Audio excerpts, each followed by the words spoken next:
Hello and welcome to another video. Today we're diving into action mapping, which is hands down my favorite approach to instructional design. Action mapping is used at nearly every Fortune 500 company, and whether you're looking to implement it at your organization or you just want to learn more about it in your journey to becoming an instructional designer, you're going to want to hang around and check out the rest of the video.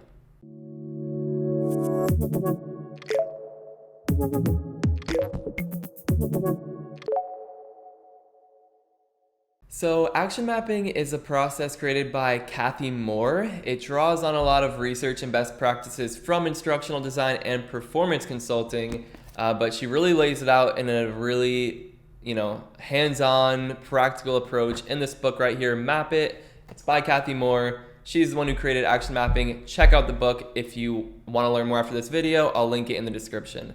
But for now, let's dive into it here. So action mapping is a streamlined approach to business training. So this is about achieving business results by helping people do what it is that they need to do. So it's quite different. Instead of focusing on presenting information, which you see a lot with more traditional instructional design, the focus with action mapping is on performance. Okay, so from the beginning, the focus is on performance. That is what makes this approach so good, especially with the problems that we're facing in the current L&D environment where the focus is so information heavy.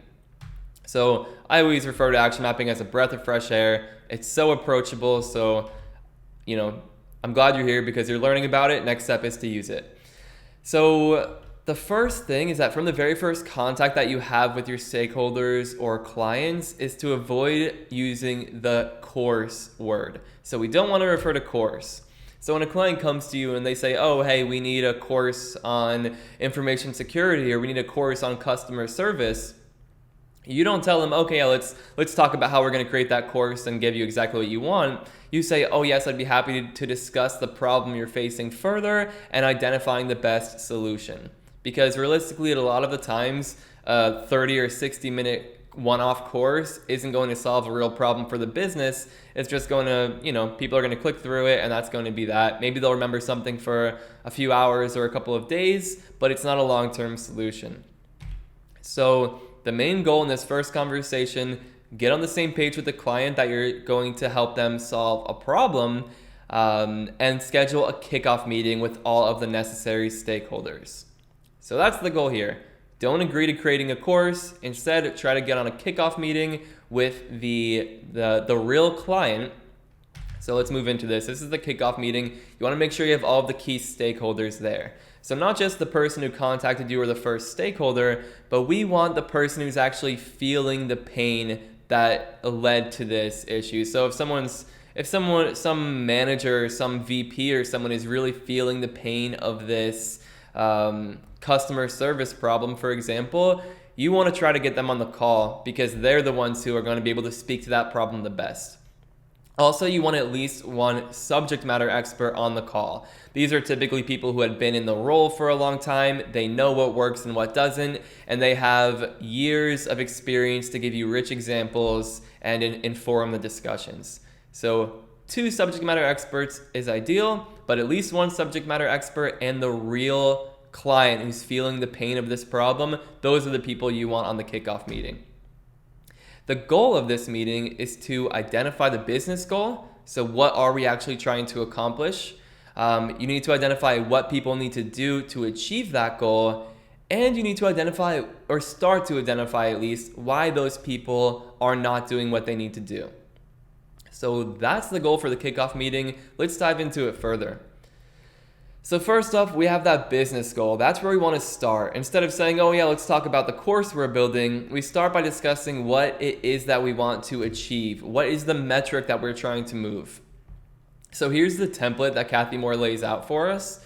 So a measure that we already use will increase or decrease X% by a specific date as people in a specific group do something. So for example, the customer satisfaction rating will increase 20% by June 1st as the customer service representatives use the empathy framework, for example. If you want, you can even pause this right here and try writing it out. I think that will help you orient yourself to this, but hopefully that example was good. Again, this is just a template. You plug in your pieces. You basically, we want to say, what are we trying to achieve, by when, and what needs to happen for us to achieve that. So once you have that business goal, that's when you start working on the action map.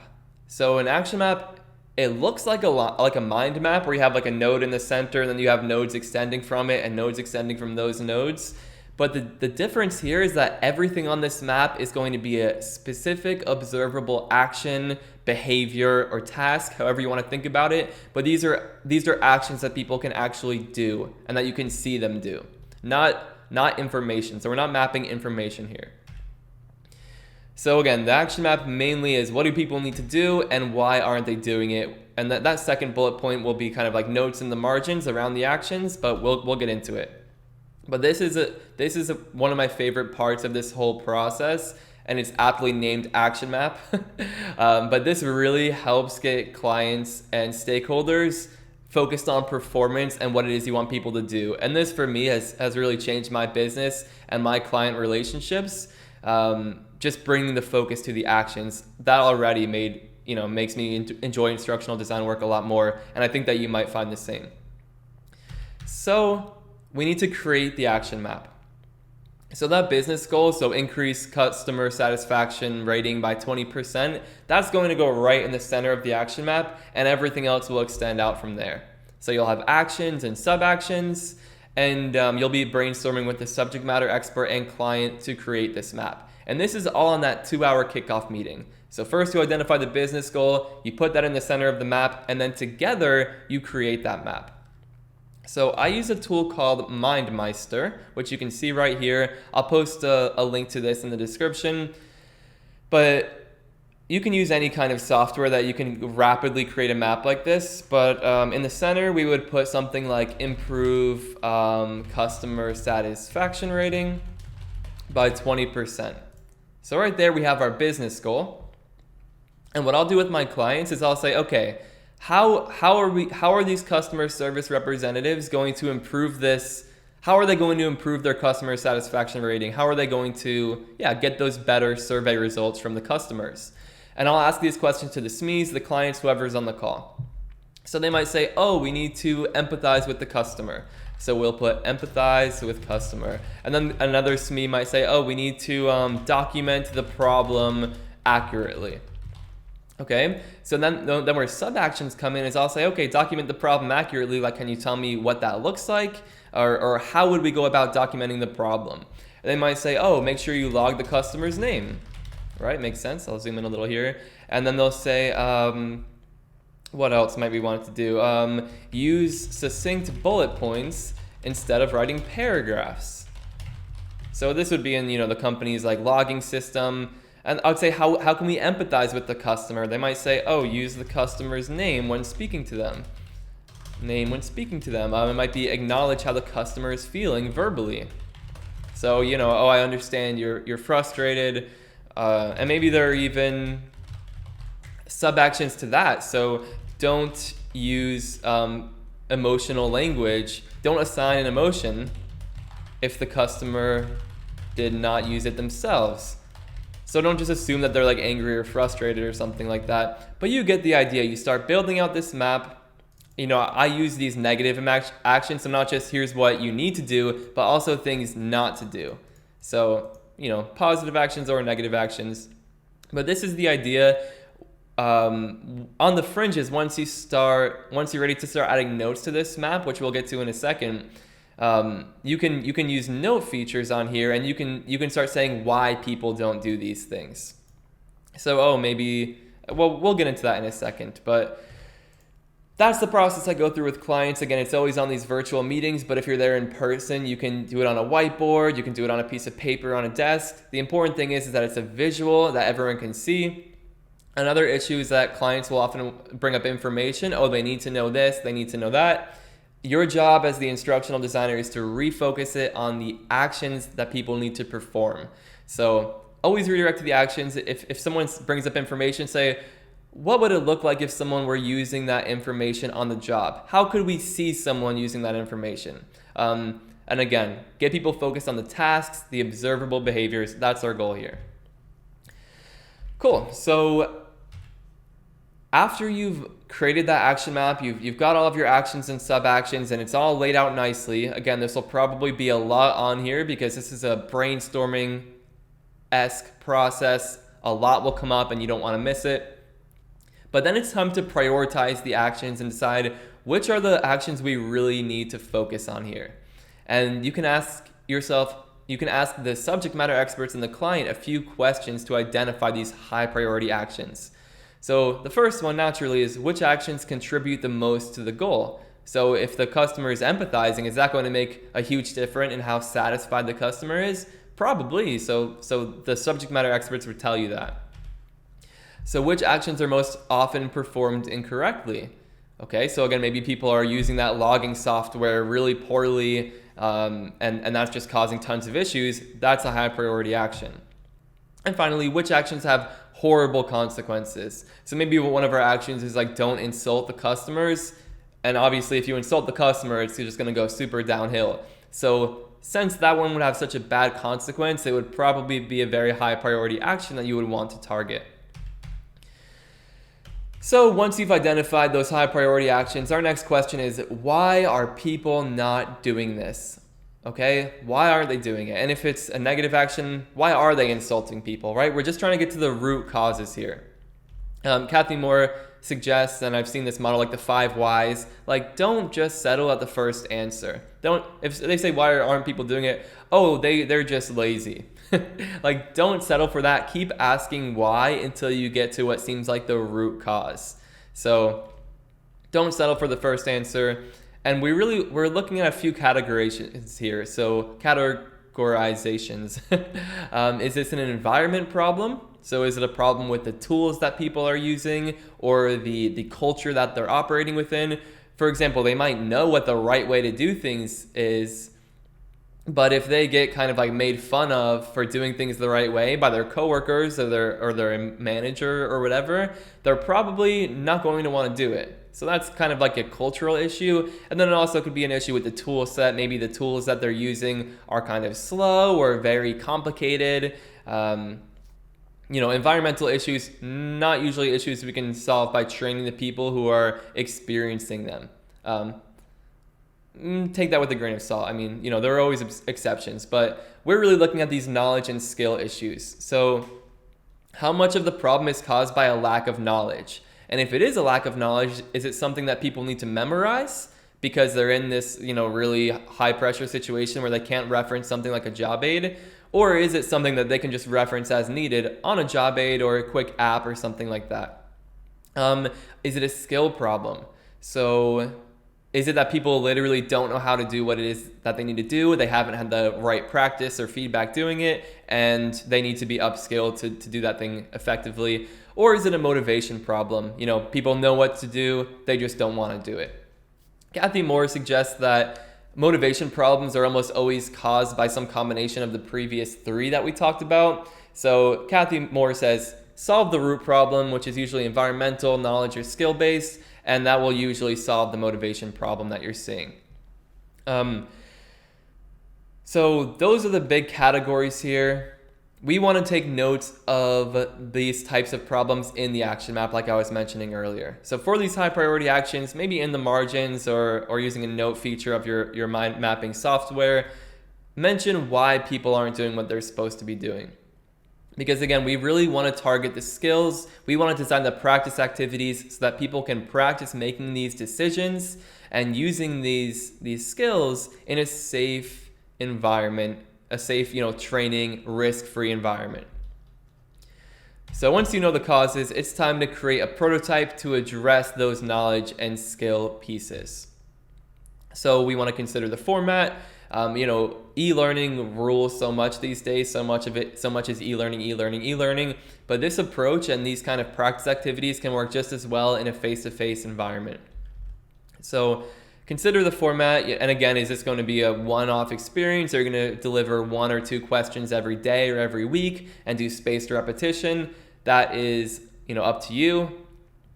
But our goal here is to design a functional prototype that we can get in front of people, get some feedback on, and make sure that we're on the right track.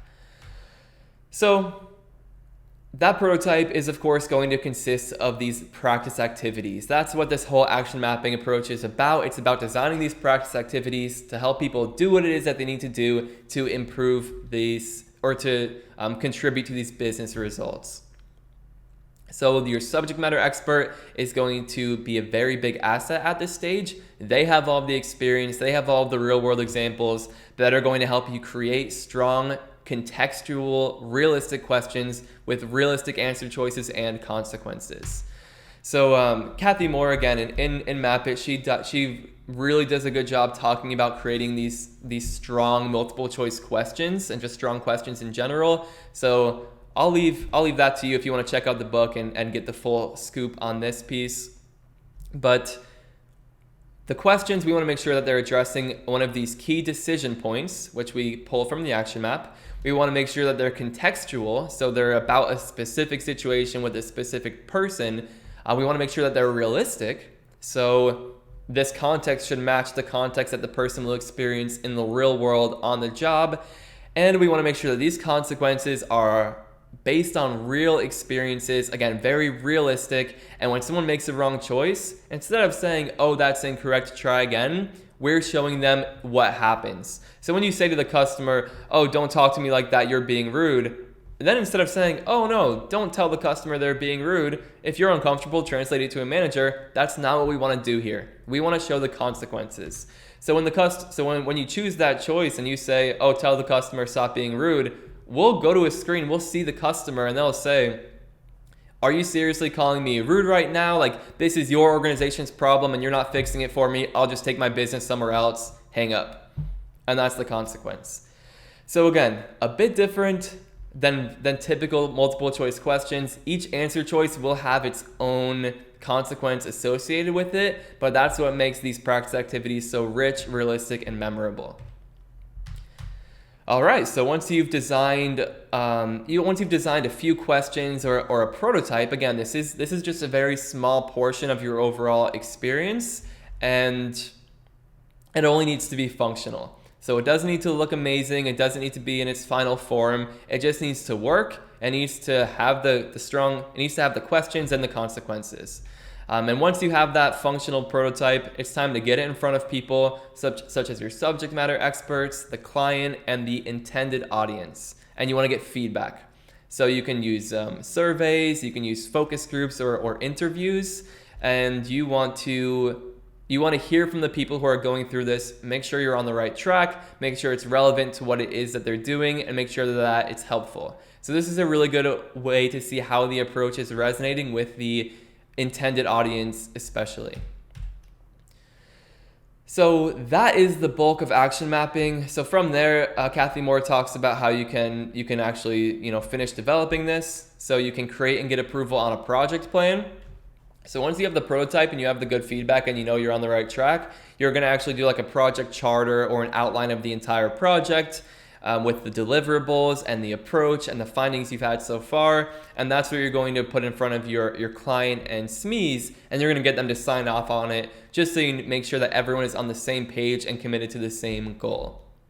From there, you're going to work closely with the subject matter expert. You're going to write these activities in batches. Once you've written a few practice activities, you'll hand those off to the expert, and as they're reviewing and approving those activities, you would start working on the next batch.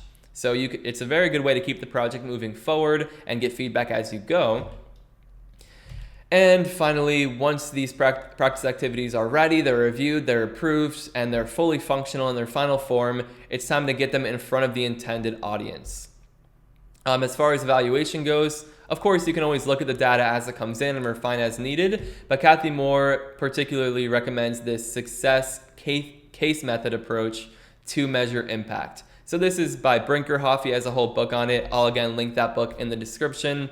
But it is a good approach. It's essentially getting these stories about how these practice activities help people, these really powerful stories about how they use these activities to produce results, those are the stories that you show the stakeholders and the client to show that this approach is effective. So I hope that this primer on action mapping was helpful. Again, I highly recommend reading this book. I think it's my favorite instructional design book. So shout out to Cathy Moore for putting it together. It will be linked in the description. If you enjoyed the video, give it a thumbs up. And if you are watching this because you're interested in becoming an instructional designer, feel free to check out my full video guide to becoming an instructional designer, which again, I will link in the description. So thank you for making it to the end, and I will see you in the next video.